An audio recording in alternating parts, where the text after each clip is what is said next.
Sometimes when we get pain in an area such as fingers, wrists or elbows, we resist moving that because it causes more pain. But then that creates a catch-22 situation, because the lack of movement means that the blood, the synovial fluid and also the lymphatic fluid, it doesn't flow and actually help the healing. So I'm going to show you gentle and easy moves to do. So what I want you to do is take your hand, hold your elbow so we don't bring more pressure, and hold your shoulder and just squeeze and release.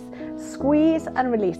You should be able to feel with your fingers at the back of the scapula, of the shoulder blade. I just want you to use your fingers to massage through here.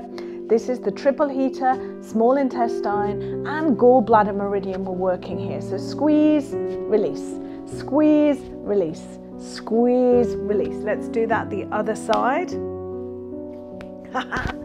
Holding onto the shoulder, feeling into the top of the scapula, top of the shoulder blade. Use your fingers, work it in there and squeeze and release, squeeze and release, squeeze and release. You're helping the blood flow. You might feel it in the side of your brain, you might feel it in your temples, you might even feel it in your elbows.